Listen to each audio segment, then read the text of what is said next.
মশলাপাতি অল্প, স্বাদে কিন্তু ভরপুর, রুই মাছ ভাপার জাদু ছড়িয়ে যাবে দূর।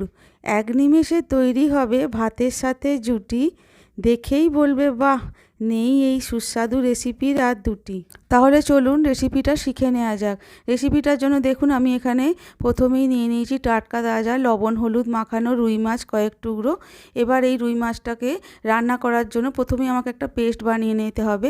তার জন্য দেখুন আমি এখানে নিয়ে নিয়েছি কালো সর্ষে, সাদা সর্ষে আর পোস্ত। এগুলোকে আমি একটা মিক্সির বাটির মধ্যে প্রথমেই শুকনো অবস্থায় একটু গুঁড়িয়ে নেব। দেখুন কিরম গুঁড়ো করে নিয়েছি, এইরকমই ঠিক গুঁড়োটা করতে হবে, খুব মিহি করে করতে হবে না। এবার আমি এর মধ্যে দিয়ে দেবো বেশ খানিকটা নারকেল কুড়োনো, তারপর দিয়ে দেবো এর মধ্যে কয়েকটা কাঁচা লঙ্কা, আর দিয়ে দেবো একটু টক দই, আর দিয়ে দেবো কিছুটা একটু জল দিয়ে এবার সামান্য একটুখানি লবণ দিয়ে এটাকে একটা মিহি পেস্ট বানিয়ে এক সাইডে রেখে দেব।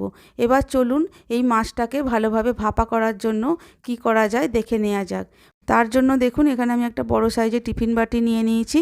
এর মধ্যে প্রথমেই ওই পেস্টটা দিয়ে দেব, আর দিয়ে দেবো মিক্সির জার ধোয়া কিছুটা জল, তারপর দিয়ে দেবো বেশ খানিকটা সর্ষের তেল, আর দিয়ে দেবো স্বাদ অনুযায়ী লবণ, কিছুটা হলুদ গুঁড়ো, আর একটু কালারের জন্য আমি এখানে কাশ্মীরি লঙ্কার গুঁড়ো ব্যবহার করছি।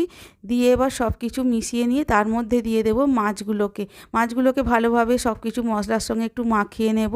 তারপর ওপর থেকে কয়েকটা চেরা কাঁচা লঙ্কা দিয়ে টিফিন বাটির ঢাকনাটা বন্ধ করে দেব।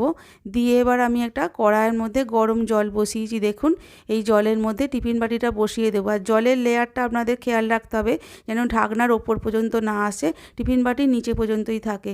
এবার দেখুন গ্যাসটাকে লো টু মিডিয়ামে রেখে আমি একটা বড় নোড়ার মধ্যে দিয়ে দিচ্ছি, যাতে টিফিন বাটিটা না কেঁপে কেঁপে আর কি সরে যায় বা টিফিন বাটিটা উল্টে না যায়।